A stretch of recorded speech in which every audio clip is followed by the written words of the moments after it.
Hi friends, welcome back to Ojaswi creations. ఈరోజు వీడియోలో beginners కోసం పర్ఫెక్ట్గా రౌండ్ నెక్ షేప్ అనేది ఏ విధంగా కటింగ్ చేసుకోవాలి మరియు మనం రౌండ్ నెక్కి పోట్లీ బటన్స్ని ఏ విధంగా స్టిచ్ చేసుకోవాలి అనేది ఈ వీడియోలో చూద్దాం. ఇక్కడ నేను బాడీ పార్ట్ యొక్క కటింగ్ అనేది చేసుకున్నాను. నెక్ షేప్ మాత్రం కట్ చేసుకోలేదు. నెక్ షేప్ అనేది మనం క్యాన్వాస్ పేపర్ మీద కట్ చేసుకుందాం. మనం నెక్ని స్టిచ్ చేసుకునేటప్పుడు క్యాన్వాస్ పేపర్ మీద నెక్ని స్టిచ్ చేసుకుంటే షేప్ అనేది పర్ఫెక్ట్గా వస్తుంది. ఇక్కడ క్యాన్వాస్ పేపర్ యొక్క విత్ 8 ఇంచెస్ తీసుకున్నాను అండ్ లెంత్ కూడా 8 ఇంచెస్ తీసుకున్నాను. మనం ఈ క్యాన్వాస్ పేపర్ యొక్క లెంత్ విత్ అనేది ఎంత తీసుకోవాలి అనేది మనకి ఏ విధంగా తెలుస్తుంది అంటే, మీరు నెక్ లెంత్ ఎంత పెట్టుకుంటున్నారో దానికి ఒక 2 ఇంచెస్ ఎక్స్ట్రా యాడ్ చేసి తీసుకోండి. ఫర్ ఎగ్జాంపుల్ మీరు నెక్ లెంత్ అనేది 6 ఇంచెస్ పెట్టుకున్నారనుకోండి, 2 ఇంచెస్ యాడ్ చేసుకుని 8 ఇంచెస్ తీసుకోండి. అదే విధంగా నెక్ విత్ అనేది కూడా మీ నెక్ విత్ ఎంత ఉంటుందో దానికి ఒక 2 ఇంచెస్ ఎక్స్ట్రా యాడ్ చేసుకుని తీసుకోవాలి. ఈ విధంగా మనం క్యాన్వాస్ పేపర్ని కట్ చేసుకునేటప్పుడు నెక్ లెంత్ నెక్ విత్ బట్టి క్యాన్వాస్ పేపర్ యొక్క లెంత్ విత్ అనేది కట్ చేసుకుని తీసుకోవాలి. ఇప్పుడు మనం ఈ క్యాన్వాస్ పేపర్ని సెంటర్లో ఫోల్డ్ చేసుకుని పెట్టుకోవాలి. ఈ విధంగా పెట్టుకున్న తరువాత దీని మీద మనం నెక్ షేప్ని డ్రా చేసుకోవాలి. ఇప్పుడు ముందుగా మనం ఈ టాప్ పార్ట్ లో ఒక 1/2 ఇంచ్ దగ్గర మార్క్ చేసుకుని ఒక లైన్ ని డ్రా చేసుకోవాలి. ఈ 1/2 ఇంచ్ మార్జిన్ ఎందుకంటే మనం షోల్డర్ జాయింట్ కోసం తీసుకోవాలి. ఇప్పుడు మనం నెక్ విడ్త్ కోసం 2.5 ఇంచెస్ దగ్గర మార్క్ చేసుకోవాలి. ఈ విధంగా 2.5 ఇంచెస్ దగ్గర మార్క్ చేసుకున్న తరువాత నెక్ లెంత్ అనేది ఇక్కడ నేను 5 ఇంచెస్ పెట్టుకుంటున్నాను. మీకు ఎంత నెక్ లెంత్ కావాలంటే అంత నెక్ లెంత్ ని పెట్టుకోవచ్చు. సో ఇక్కడ నేను నెక్ లెంత్ కోసం 5 ఇంచెస్ దగ్గర మార్క్ చేసుకుంటున్నాను. ఈ విధంగా మార్క్ చేసుకొని ఇక్కడ మనం ఒక బాక్స్ షేప్ ని డ్రా చేసుకోవాలి. మనం ఏ నెక్ షేప్ డ్రా చేసుకోవాలన్నా ముందుగా ఈ విధంగా ఒక బాక్స్ షేప్ ని డ్రా చేసుకుని ఆ బాక్స్ షేప్ లోపలే మీకు నచ్చిన నెక్ షేప్ ని మీరు డ్రా చేసుకోవాలి. ఇక్కడ నేను ఈ బాక్స్ లో రౌండ్ నెక్ షేప్ ని డ్రా చేస్తున్నాను. రౌండ్ నెక్ షేప్ అనేది పర్ఫెక్ట్ గా రావడం కోసం మనం ముందుగా ఈ కార్నర్ లో ఒక 1 ఇంచ్ దగ్గర మార్క్ చేసుకోవాలి. వీడియోలో చూపిస్తున్నట్టు టేప్ ని కార్నర్ లో పెట్టుకోండి. ఈ విధంగా పెట్టుకొని మనం 1 ఇంచ్ దగ్గర మార్క్ చేసుకొని అక్కడ ఒక లైన్ ని డ్రా చేసుకోవాలి. ఇప్పుడు మనం ఈ ఫోల్డెడ్ సైడ్ ఉంది కదా, ఈ ఫోల్డెడ్ సైడ్ ఉన్న కార్నర్ లో ఒక 1/2 ఇంచ్ దగ్గర మార్క్ చేసుకోవాలి. ఈ విధంగా మార్క్ చేసుకుని మనం రౌండ్ నెక్ షేప్ అనేది పర్ఫెక్ట్ గా రావడం కోసం మనం కర్వ్ స్కేల్ ని యూస్ చేసుకుంటే షేప్ అనేది పర్ఫెక్ట్ గా వస్తుంది. మీరు కర్వ్ స్కేల్ ని తీసుకొని ఆ కర్వ్ స్కేల్ ని ఈ విధంగా పెట్టుకొని ఆ 2 పాయింట్స్ ని కలుపుతూ మీరు రౌండ్ నెక్ షేప్ ని డ్రా చేసుకోవాలి. ఈ విధంగా వీడియోలో చూపిస్తున్నట్టు కర్వ్ స్కేల్ ని యూస్ చేసుకుని ఆ 2 పాయింట్స్ ని కలుపుతూ రౌండ్ నెక్ షేప్ ని డ్రా చేసుకోవాలి. ఇప్పుడు ఈ కిందన మనం మార్జిన్ కోసం 1 ఇంచ్ ఆర్ 1.5 ఇంచ్ మార్క్ చేసుకోవచ్చు. ఇక్కడ నేను 1.5 ఇంచ్ మార్క్ చేసుకుంటున్నాను. మనం టేపుని రౌండ్ షేప్ డ్రా చేసుకున్నాం కదా, దాని దగ్గర పెట్టుకోవాలన్నమాట. వీడియోలో చూపిస్తున్నట్టు మనం డ్రా చేసుకున్న రౌండ్ షేప్ చుట్టూ టేప్ని పెట్టుకొని కిందకి 1.5 ఇంచ్ దగ్గర మార్క్ చేసుకోవాలి. టేప్ని ఈ విధంగా కొంచెం కొంచెం మూవ్ చేసుకుని 1.5 ఇంచ్ దగ్గర మార్క్ చేసుకుంటూ వెళ్ళాలి. ఇప్పుడు మనం ఆ పాయింట్స్ అన్నిటినీ కలుపుతూ లైన్ ని డ్రా చేసుకోవాలి. ఇప్పుడు మనం ఆ డ్రా చేసుకున్న లైన్ మీద కట్ చేసుకోవాలి. ఈ విధంగా కట్ చేసుకున్న తరువాత ఇప్పుడు మనం ఆ సెంటర్ లో ఒక చిన్న కట్ అనేది పెట్టుకోవాలి. రౌండ్ నెక్ కటింగ్ అనేది కంప్లీట్ అయింది. ఇప్పుడు మనం దీన్ని ఓపెన్ చేసుకోవాలి. చూసారా, మనకి నెక్ షేప్ అనేది ఈ విధంగా వచ్చింది. ఇప్పుడు మనం స్టిచ్చింగ్ అనేది చేసుకోవాలి. దానికోసం ముందుగా మనం ఆ క్యాన్వాస్ పేపర్ ని ఒక క్లాత్ మీద పేస్ట్ చేసుకోవాలి. దానికోసం ఒక స్మాల్ పీస్ ఆఫ్ ఫ్యాబ్రిక్ ని తీసుకొని సెంటర్ లో ఫోల్డ్ చేసుకొని పెట్టుకోవాలి. ఇప్పుడు మనం క్యాన్వాస్ పేపర్ ని కట్ చేసుకున్నాం కదా, ఆ క్యాన్వాస్ పేపర్ ని తీసుకొని ఆ క్లాత్ మీద ప్లేస్ చేసుకోవాలి. వీడియోలో చూపిస్తున్నట్టు ఈ విధంగా పెట్టుకోవాలి. ఈ విధంగా పెట్టుకొని మనం క్యాన్వాస్ పేపర్ కన్నా ఆ క్లాత్ అనేది ఒక 1/2 ఇంచ్ ఎక్స్ట్రా ఉండాలన్నమాట. దానికోసం ఇప్పుడు మనం ఒక 1/2 ఇంచ్ ఎక్స్ట్రా మార్క్ చేసుకొని ఒక లైన్ ని డ్రా చేసుకోవాలి. ఈ విధంగా మార్క్ చేసుకుని ఆ మార్క్ చేసుకున్న లైన్ మీద కట్ చేసుకోవాలి. ఇప్పుడు మనం ఆ క్లాత్ ని ఓపెన్ చేసుకుని ఆ క్లాత్ మీద క్యాన్వాస్ పేపర్ ని ప్లేస్ చేసుకొని ఆ రెండింటిని ఒక్కసారి ఈ విధంగా ప్రెస్ చేసుకుంటే జాయింట్ అనేది అయిపోతుంది అనమాట. క్యాన్వాస్ పేపర్ మనకి ఆ క్లాత్ కి అతుక్కుపోతుంది. ఈ విధంగా ఒక్కసారి ఐరన్ చేసుకున్న తరువాత ఇప్పుడు మనం ఆ కింద అంచులు ఉన్నాయి చూడండి, ఆ అంచుల్ని ఫోల్డ్ చేసుకొని స్టిచ్ చేసుకోవాలి. ఇప్పుడు మీకు స్టిచ్చింగ్ అనేది చేసి చూపిస్తాను. ముందుగా మనం నెక్ షేప్ ని కట్ చేసుకున్నాం కదా, దాని చుట్టూ ఒక స్టిచ్ అనేది వేసుకోవాలి. ఇక్కడ రౌండ్ నెక్ ని స్టిచ్ చేసుకునేటప్పుడు అక్కడ రౌండ్ తిరుగుతుంది కదా, అక్కడ సరిగ్గా తిరగట్లేదని చాలా మంది అడుగుతున్నారు. మనం ఇక్కడ స్లోగా తిప్పుకోవాలి. ఇక్కడ రౌండ్ తిరిగే దగ్గర ఒక్కసారి పాదాన్ని పైకి లేపి క్లాత్ ని తిప్పుకొని అప్పుడు దాని మీద స్టిచ్ అనేది చేసుకుంటే మనం ఏ విధంగా కట్ చేసుకున్నామో సేమ్ అదే విధంగా వస్తుందన్నమాట షేప్ అనేది. ఈ విధంగా నెక్ చుట్టూ స్టిచ్ చేసుకున్నాం కదా, ఇక్కడ మీకు చూపిస్తాను చూడండి దగ్గర నుంచి. చూసారా, స్టిచ్ అనేది మనం కట్ చేసుకున్న క్యాన్వాస్ పేపర్ మీదే వచ్చింది.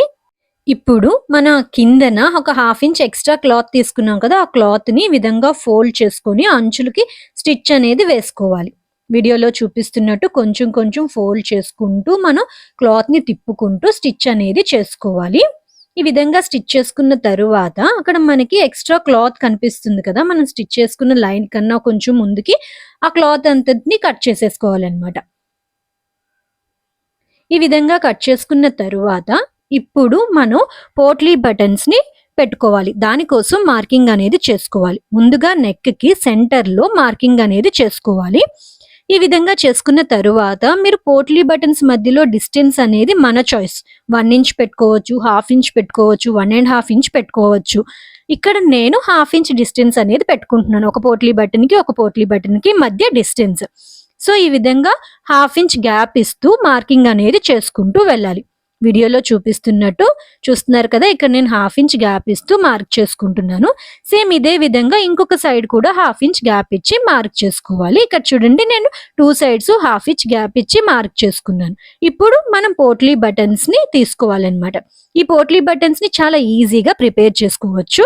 అది ఏ విధంగా ప్రిపేర్ చేసుకోవాలి అంటే, పోట్లీ బటన్స్ ని ప్రిపేర్ చేసుకోవడం కోసం మనం థర్మాకోల్ బాల్స్ ని యూస్ చేస్తాం. మీ దగ్గర ఈ థర్మాకోల్ బాల్స్ అనేది అవైలబుల్ గా లేకపోతే మనం పోట్లీ బటన్స్ ని ఏ విధంగా ప్రిపేర్ చేసుకోవాలి అనేది వీడియో ఆల్రెడీ పోస్ట్ చేశాను. లింక్ మీకు కామెంట్ బాక్స్ లో మెన్షన్ చేస్తున్నాను, ప్లీజ్ ఒకసారి చెక్ చేయండి. ఇక్కడ నేను థర్మాకోల్ బాల్స్ ని తీసుకున్నాను అండ్ అదే విధంగా ఒక స్మాల్ పీస్ ఆఫ్ ఫ్యాబ్రిక్ ని కూడా కట్ చేసుకుని తీసుకున్నాను. ఈ ఫ్యాబ్రిక్ యొక్క లెంత్ విత్ మనం 2 ఇంచెస్ తీసుకోవాలి. ఇప్పుడు మనం ఒక థర్మాకోల్ బాల్ ని తీసుకుని ఫ్యాబ్రిక్ కి సెంటర్ లో పెట్టుకొని వీడియోలో చూపిస్తున్నట్టు ఫ్యాబ్రిక్ ని ఈ విధంగా ఫోల్డ్ చేసుకోవాలి. ఈ విధంగా దగ్గరగా ఫోల్డ్ చేసుకుని ఇప్పుడు మనం థ్రెడ్ తీసుకుని ఆ థ్రెడ్ తో మనం దగ్గరగా ఒక నాట్ అనేది వేసుకోవాలి. ఈ విధంగా నాట్ అనేది వేసుకుని ఇప్పుడు మనం కిందన ఎక్స్ట్రా ఉన్న ఫ్యాబ్రిక్ ని కట్ చేసుకుని తీసుకోవాలి. పోట్లీ బటన్ అనేది మనకి ఈ విధంగా రెడీ అయింది. మీకు ఎన్ని పోట్లీ బటన్స్ కావాలంటే అన్ని పోట్లీ బటన్స్ ని ప్రిపేర్ చేసుకోవాలి. ఇప్పుడు ఆ పోట్లీ బటన్స్ ని మీరు మార్క్ చేసుకున్నారు కదా, ఆ మార్కింగ్స్ మీద పెట్టుకోవాలి. ఈ విధంగా పెట్టుకొని ఇప్పుడు మన పోట్లీ బటన్స్ ని స్టిచ్ చేసుకోవాలి. ఇక్కడ పోట్లీ బటన్స్ ని స్టిచ్ చేసుకునేటప్పుడు మనం సింగిల్ ఫుట్ ని యూస్ చేయాలి. సింగిల్ ఫుట్ అనేది ఏ విధంగా ఉంటుంది, దాన్ని ఏ విధంగా యూస్ చేయాలి అనేది కూడా మన ఛానల్లో వీడియో అవైలబుల్ గా ఉంది ఫ్రెండ్స్. లింక్ మీకు కామెంట్ బాక్స్ లో మెన్షన్ చేస్తాను, ఒక్కసారి చెక్ చేయండి. ఇక్కడ మనం పోట్లీ బటన్స్ ని స్టిచ్ చేసుకునేటప్పుడు కొంచెం స్లోగా స్టిచ్ చేసుకోవాలి. మీకు కరెక్ట్ గా ఆ మార్కింగ్ మీదనే పెట్టుకొని స్టిచ్ అనేది చేసుకుంటూ వెళ్ళాలన్నమాట. ఇక్కడ మధ్యలో ఎప్పుడైనా పాదం కదలకపోతే ఒక్కసారి ఆ పాదాన్ని లిఫ్ట్ చేసుకుని తర్వాత స్టిచ్ అనేది చేసుకోవాలి. వీడియోలో చూపిస్తున్నట్టు ఈ విధంగా మీరు మార్క్ చేసుకున్నారు కదా, ఆ మార్కింగ్స్ మీదే పోట్లీ బటన్స్ వచ్చే విధంగా పెట్టుకొని స్టిచ్ చేసుకుంటూ వెళ్ళాలి. ఈ విధంగా మొత్తం అన్ని పోట్లీ బటన్స్ ని స్టిచ్ చేసుకోవాలి.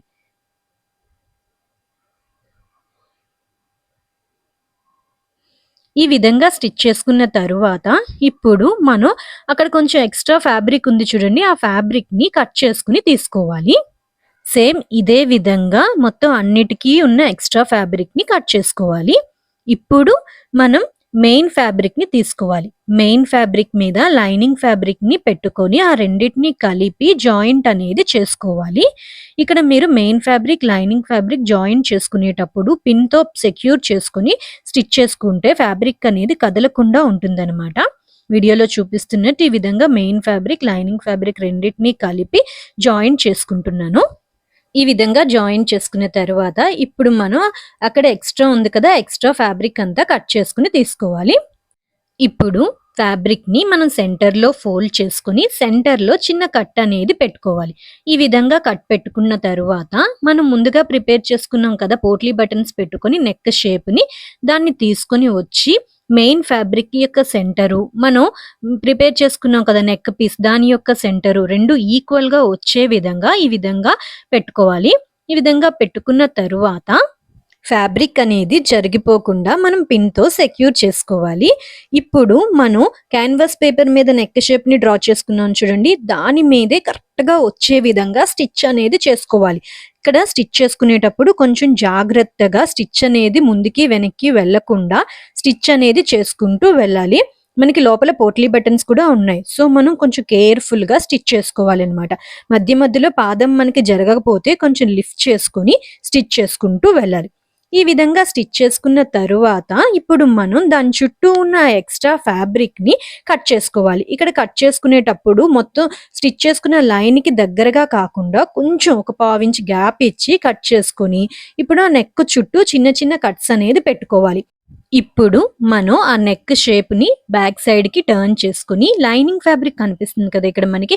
ఆ లైనింగ్ ఫ్యాబ్రిక్ మీదనే మనం స్టిచ్ అనేది వేసుకోవాలి. మెయిన్ ఫ్యాబ్రిక్ మీద స్టిచ్ చేయకూడదు. లైనింగ్ ఫ్యాబ్రిక్ మీదే స్టిచ్ చేసుకుంటూ వెళ్ళాలి. వీడియోలో చూపిస్తున్నట్టు ఈ విధంగా మనం లైనింగ్ ఫ్యాబ్రిక్‌ని బ్యాక్ సైడ్‌కి కొంచెం కొంచెం టర్న్ చేస్తూ స్టిచ్ అనేది చేసుకుంటూ వెళ్ళాలి. ఈ విధంగా లైనింగ్ ఫ్యాబ్రిక్ మీద స్టిచ్ చేసుకున్న తరువాత, ఇప్పుడు మనం ఆ నెక్ పీస్‌ని బ్యాక్ సైడ్‌కి టర్న్ చేసుకోవాలి.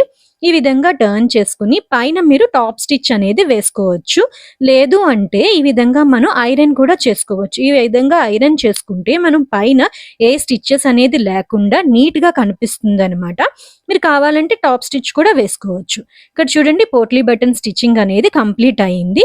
మనకి పోట్లీ బటన్స్ అనేది ఈ విధంగా వచ్చింది. చాలా నీట్ ఫినిషింగ్‌తో, ఎక్కడ ఏ స్టిచెస్ కూడా మనకి బయటికి కనిపించకుండా చాలా నీట్‌గా వచ్చింది. మీకు బ్యాక్ సైడ్ కూడా చూపిస్తాను చూడండి. బ్యాక్ సైడ్ కూడా మనకి ఈ విధంగా వచ్చింది. స్టిచెస్ అన్నీ లోపలికి వెళ్ళిపోయాయి. అండ్ ఆ పైన మనం చేత్తో హెమ్మింగ్ చేసేసుకోవాలి నెక్ పీస్ చుట్టూ. ఈ విధంగా మీరు బిగినర్స్ అయినా కూడా స్మాల్ స్మాల్ టిప్స్‌ని పాటిస్తూ చాలా ఈజీగా నెక్ డిజైన్స్ అనేది చేసుకోవచ్చు. ఈ విధంగా మనం పోట్లీ బటన్స్‌ని స్టిచ్ చేసామనుకోండి, మనకి మనీ కూడా కొంచెం ఎక్కువగా వస్తుంది. ఈ వీడియో గనుక మీకు నచ్చినట్టయితే ప్లీజ్ లైక్ చేయండి, షేర్ చేయండి అండ్ నా ఛానల్‌ని సబ్స్క్రైబ్ చేసుకొని నాకు సపోర్ట్ చేయండి. Thank you so much for watching this video.